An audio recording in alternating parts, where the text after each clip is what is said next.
Olá, pessoal, tudo bem com vocês? Sejam bem-vindos aqui ao nosso canal. Eu sou a Suzana e hoje traremos neste vídeo, gente, uma entrevista exclusiva com o jornalista Joaquim de Carvalho, que trará posicionamento sobre um perito sobre o caso, que traz conclusões sobre o caso Adélio Bispo, tá bom? Então, nós vamos ouvir essa entrevista, vamos trazer todas as conclusões aqui, tá bom? E eu já quero te convidar, se você não é inscrito no nosso canal, se inscreva, tá? Deixe seu like e compartilhe com seus amigos. Um forte abraço para cada um de vocês e vamos juntos até o fim desse vídeo para a gente entender, tá? Entender tudo sobre o caso Adélio Bispo. Seja bem-vindo, Joaquim de Carvalho. O áudio é seu, meu querido. Seja bem-vindo. Olá, tudo bem? Pela primeira vez, uma autoridade independente, um profissional independente, visitou Adélio Bispo de Oliveira, que é o homem acusado de autor da facada ou suposta facada em Jair Bolsonaro. O nome dele é José de Ribamar de Araújo e Silva. Ele é um perito de uma entidade que se chama Mecanismo Nacional de Prevenção à Tortura. Essa entidade, ela existe por força de um acordo internacional do qual o Brasil é signatário. A ONU exige aos países, são mais de 70, que assinaram esse tratado que mantenha um mecanismo de prevenção e combate à tortura.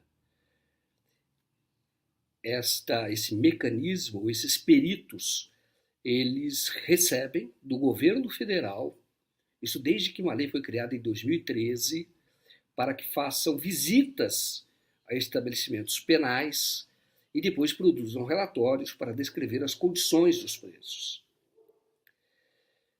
O José de Ribamar, ele foi entrevistado por Marconi Barum, que tem um programa no canal que se chama Resistência Contemporânea.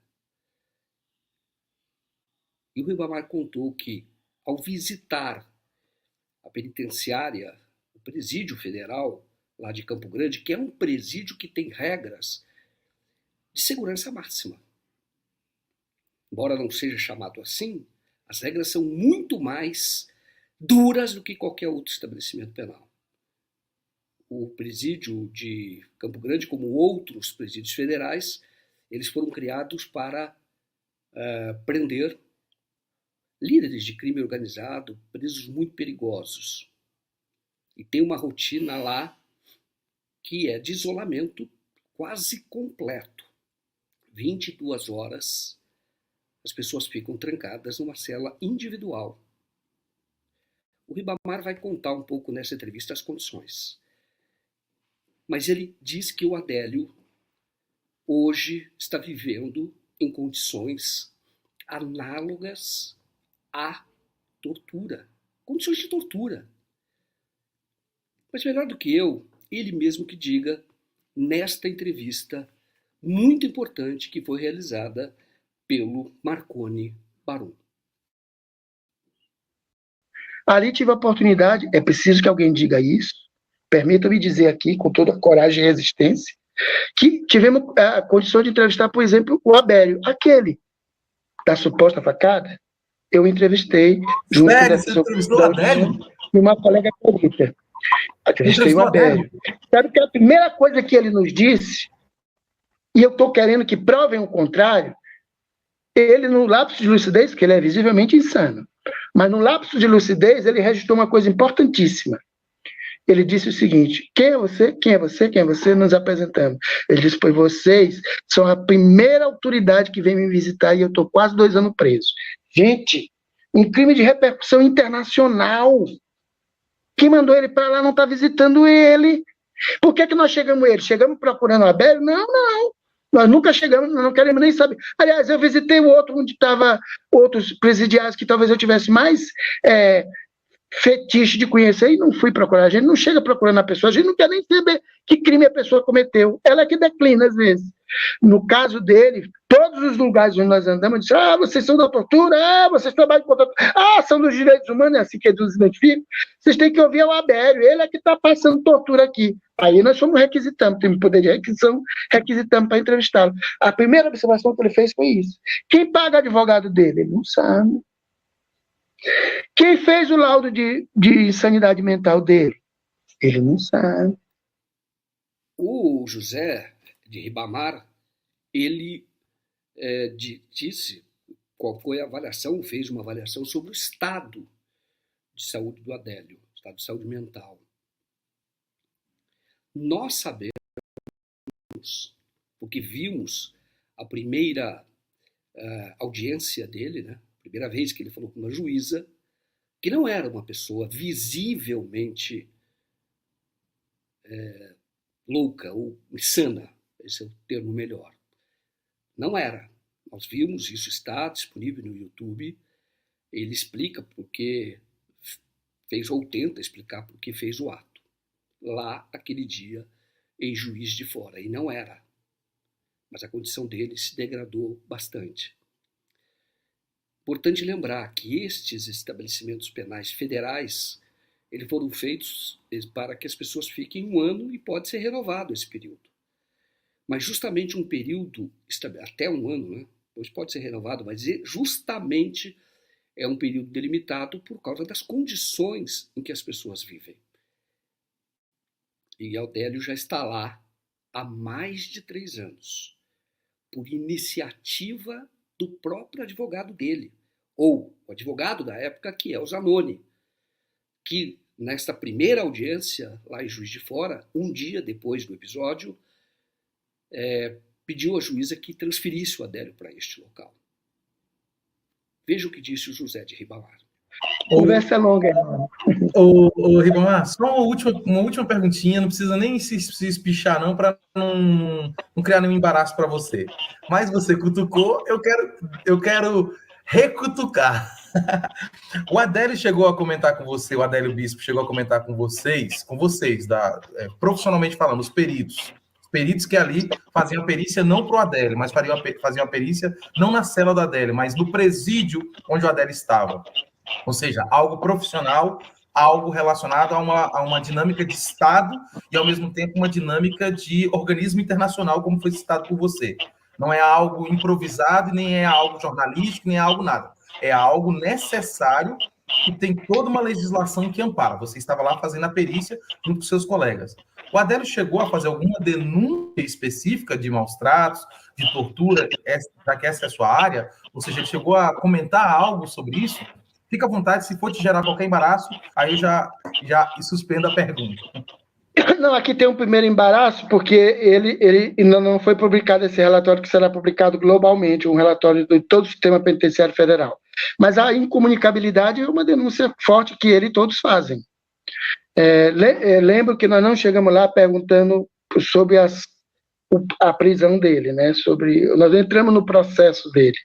Mas a incomunicabilidade é, inclusive, um vetor de tortura. Ele reclama, isso eu posso publicar, que ele tem 3 irmãos que são muito unidos e, misteriosamente, esses irmãos nunca foram visitá-lo. Nunca quiseram, nunca foram notificados, nunca foi oportunizado. Não posso lhe responder. Não tenho essa informação. Estamos cobrando essa informação. E que ele tem um sobrinho que ele criou como filho, e esse filho... esse sobrinho nunca visitou ele também. Isso ele reclama, é a maior reclamação dele.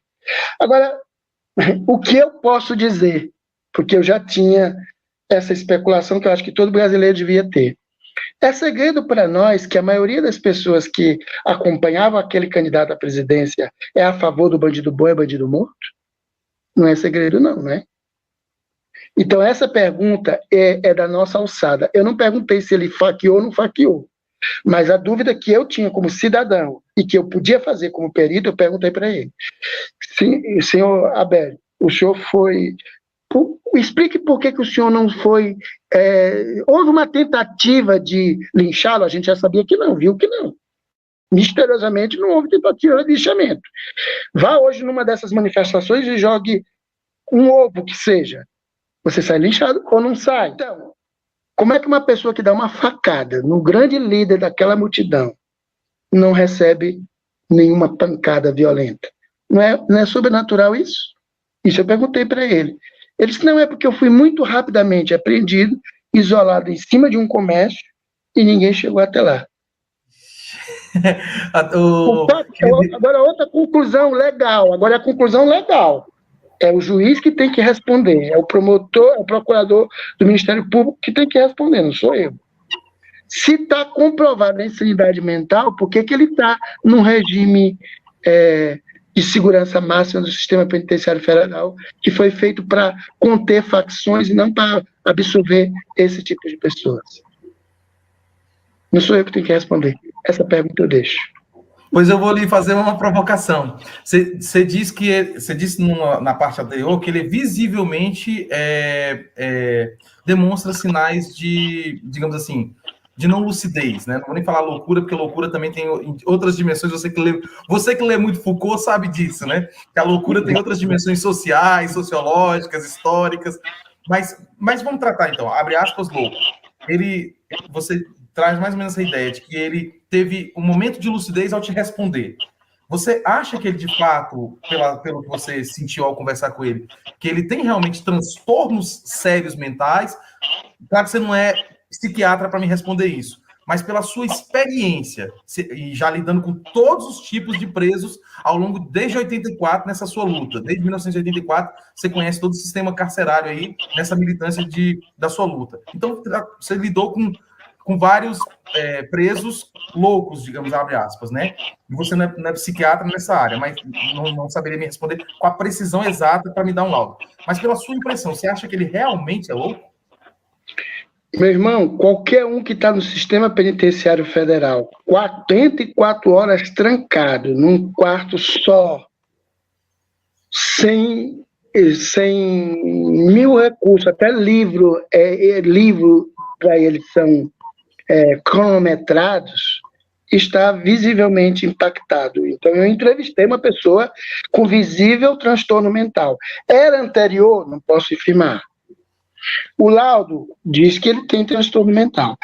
Agora, eu estou mais preocupado, estamos fugindo talvez um pouquinho do tema, mas eu estou mais preocupado com os policiais penais que entrevistei, que têm a responsabilidade de lidar com ele e que estão igualmente adoecidos. Nós entrevistamos policiais penais que não paravam o olho na gente, o olho circulava, com arma no coldre, não é? Com o poder e o dever de custódia. Quer dizer, nós estamos lidando, e isso talvez voltando para o nosso tema originário, com a falência múltipla dos órgãos dentro do sistema penitenciário federal. É aquela, quem devia dar o de comer não dá o de comer, quem devia oferecer segurança não oferece segurança, quem deveria oferecer tratamento jurídico conforme a Constituição Federal e a Lei de Execuções Penais não dá, e nós que fazemos a fiscalização, muitas vezes não temos respeitado as nossas prerrogativas e poder de requisição. Não é? Obrigado. Querido Ibamar, eu não quero mais insistir nesse tema, porque, primeiro, como você falou, estamos fugindo do tema, mas não é por isso só não, porque fugir desse tema para esse tema, Adélio, é fundamental para reconstruir o quebra-cabeça do Brasil. O Brasil é um quebra-cabeça, é um mosaico. E a peça Adélio, ela mexe com toda a estrutura civilizatória brasileira, com todo esse arcabouço, com toda essa lógica estrutural brasileira, política, ética, moral até. Ou seja, Adélio hoje, a meu ver, ele é uma célula fundamental na estrutura do Brasil que se tornou o Brasil hoje, o Brasil desses últimos anos. E, portanto, olha, é muito importante dizer agora que a Defensoria Pública, quando recebeu uma carta, só há mais de um ano, do próprio Adélio, pedindo para o advogado dele ser afastado.